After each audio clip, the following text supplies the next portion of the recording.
I've never really quite understood the January transfer window, and more often than not, the signings that are made during January aren't always making an instant impact. Now, there are exceptions, of course. There's always exceptions, right?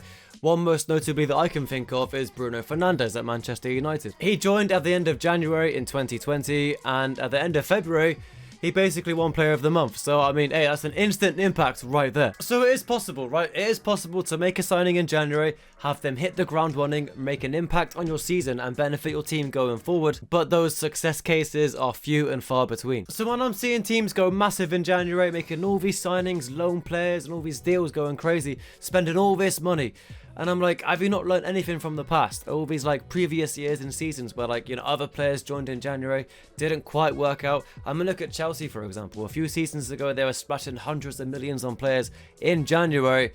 And yeah, we're doing okay now, but it took a long time to get to this point. So it doesn't always mean instant success. It can take a little while for these players to like bed into the league, especially if they're from different countries and different leagues.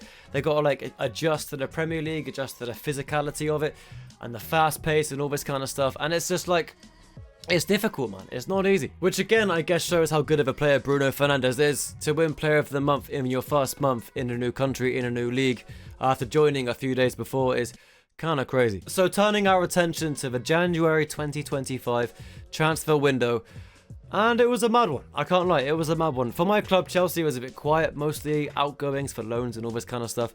But there were two teams going above and beyond anyone else in terms of signings, and that was Manchester City and Aston Villa. And two clubs that are the opposite end of the scale, where they did absolutely nothing and signed no players, is Newcastle and Liverpool. Yeah, they didn't sign anyone, not even a loan. No loan players for Newcastle, no loan players or signings for Liverpool. Crazy. I guess they backed themselves, you know, and I guess it could be smart as well. Maybe they're saving for the summer instead of splurging like we just said about in January. It's not really the most best time to sign players. Maybe Newcastle and Liverpool have seen that and thought, we'll wait till the summer to sign our players.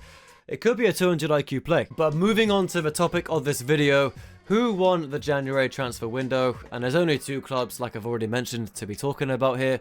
Everyone else did their part. I mean, Brighton made some moves, Chelsea made a signing, you know, Man U made a few signings as well. But the two clubs that I've already mentioned that are like just above and beyond anyone else is Manchester City and Aston Villa. And what's funny about these two teams is, yes, they signed a lot of players, but they both did it in very different ways. One went full on guns blazing, permanent transfers here, permanent transfers there, 80 million here, 50 million there.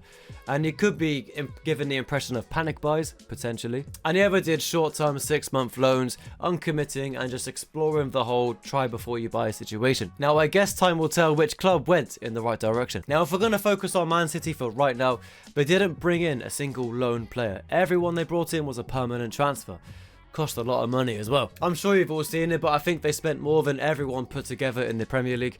I think it was way over 200 million or something. And we can all see it. They spent 200 plus million on all these players to basically back themselves to get into the top four, to then get into Champions League and all this stuff, you know. And looking at the players they've signed, I believe they've done quite a good job. Like the players they've signed, I'm not going to pretend to be like a professional scout. I know that every single detail of every single player they've signed, because I don't, alright? I've seen a few games and seen a few clips of these players, and they're very good. Of course they are. Like Man City don't really sign players they don't believe are top of their game, you know. I mean, look at Mamouche, for example. I think he spent 80 million on him from Frankfurt, and he's a player. He's a genuine baller. And this season in Bundesliga, he's had multiple Player of the Months and scored some crazy goals. He's exciting, he's quick, he's direct, he's effective in front of goal. He's got an eye for a pass, an eye for a free kick and a dead ball as well. And another player that I'd like to focus on that Man City signed in January is a player called Nico Gonzalez. He came from Porto, I think about £60 million, which is crazy money again. And I speak to a few Porto fans in my Discord and on Twitch chat as well in my streams. And they mentioned to me that Nico Gonzalez was one of their best players this season in that midfield holding role. And I believe, you know, obviously Man City being Man City, right, they see this, they think, alright, because of Rodri being out, Kovacic is doing okay, but he's not going to play the other remaining games of the season, right? He can't play every single minute. So they're going to need rotations, they're going to need like some legs in that midfield, because you can see it already. Man City are very leggy. They haven't got the fitness, they can't keep up, they're getting outran, outfought, outbattled in midfield. So having some fresh legs in there, some genuine baller legs too, yeah, it might give them a bit of juice and a bit of spark they need. They had to do something, right? They couldn't just sit there and wither away and see clearly that the season's going absolutely nowhere for them. They had to try something. They had to spend some money, go big or go home, right? So they spent some money, splashed it out, and bought some big players that they needed to do. They didn't really have much of a choice, to be honest. They were forced into a corner of failure, and they had to fight their way out of it, and I believe they've given themselves the best chance of doing so. Now, let's move on to Aston Villa. Like I said earlier, they've done the complete opposite to Man City, where they've basically loaned the majority of their players. Now, these short-term loans are mostly because of the PSR and FFP rules. Like, Villa can't be splashing out 60 million here, 70 million there on players that might not work out. Because of FFP and because of PSR, Villa can't make £50 million mistakes like Man City can, for example. So it's why they get these loans in. They're going to give them a try, see how they get on, give them a chance. If it works out, there's a few options to buy in that situation in the clauses where they may be able to keep the player. Who knows? We'll see. But I'm not going to try and fool you here and pretend that Villa are a very poor club and they can't be throwing £50 million around, because they definitely can. They are one of the richest clubs in England, believe it or not, Aston Villa. They've got some crazy money backing them. But it's because of PSR and FFP that they can't just splash out money everywhere. They'd recently gotten back into the Champions League, Aston Villa, so that will obviously help them in the future.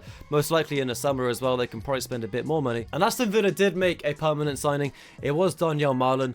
He seems like a baller, I can't lie, very good player, and especially with the way Villa counter-attack, it's direct, it's quick. You see Ollie Watkins and Morgan Rogers and obviously Bailey just running down these channels, running down these wings, direct, straight through to a team's heart and into the goal. It's crazy. And Daniel Marlon is explosive, he's fast, he's rapid, he's perfect for this style of football. And I think Unai Emery, if he gets the best out of him, he definitely could become a key player for Aston Villa. And Villa's other top signings that they've made are all on loan, like I said.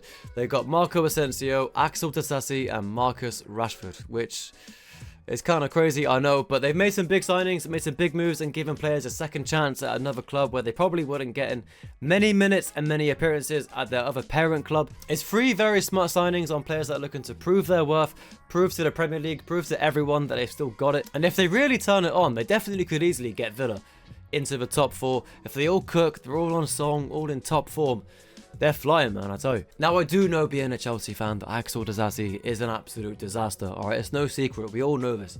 So, you know, we'll see how it goes with him. I don't know how many minutes he's really going to play, but he's, you know, he's had some good games at Chelsea, some absolute stinkers as well, of course. But yeah, no, I kind of get it. Give him a chance, because he's not getting any games at Chelsea. He's now behind Trevor Chalobah in the pecking order, which, as he should be. He should always have been that place to begin with, but that's another story for another day. But under Unai Emery's guidance, a top manager, he could become a great defender again. You know, give him a good run of games, a bit of opportunity to play. He might actually become a good defender. I can't believe I'm saying these words, I know. And lastly, moving on to Marcus Rashford. Obviously, we all know he's been frozen out at Manchester United. He's not been given the opportunity because he doesn't work hard enough off the ball, maybe on the ball as well. His output this season hasn't been too great. He kind of gets in situations and loses the ball. He can't find the final pass. He can't make the right shot. You know, all this kind of stuff, right? And especially when you're meant to be like the main man. You know, you're the hero at Old Trafford. You're meant to be the big man at Manchester United. You got to step up and prove your worth and put maximum effort into every game that you can, right? But obviously, he wasn't doing that for whatever reason. And now Unai Emery and Aston Villa have given him a chance to do that again. And in the Aston Villa system, in the way they play, there's no hiding, there's no slouches. Everyone's given 100% all of the time. You can see it in the way they play. They're all defending, and then it all spring forward at 100 miles an hour in attack. So, you know, if he's going to play, he's got to work for it. He's going to have to get his head down and go and take the opportunity as it is. And personally, I really hope Marcus Rashford smashes it. He's a great guy, great player, and when he's on form, when he's in top form, he's unbelievable to watch. He scores some great goals, some great dribbling, you know, cutting inside, smashing on right foot, you know how it goes. You've all seen his goals. Some great free kicks too. So when he's on it, like, he's unbelievable. It's just he's been off it for so long. And I really hope he can find his form again. I hope Unai Emery can bring it out of him. Let's see if Rashford can revive his career. But that's going to do it for today, guys. Thank you all for watching as always. Leave a like on the video if you did enjoy. Subscribe if you are new. Appreciate you all coming through and watching, man. It's very cool. And let me know in the comments down below as well. Who do you think won the transfer window? Is there any unsung heroes that I've not mentioned? Any clubs that made some good business that I've not mentioned? Any players that you thought signed to a certain team that you thought, okay, these guys could cook, you know what I mean? Let me know in the comments down below. But yeah, that's going to do it. Take it easy. Enjoy the rest of your day. Thank you all for watching. And I'll see you all in the next video when we talk about some football in a bit.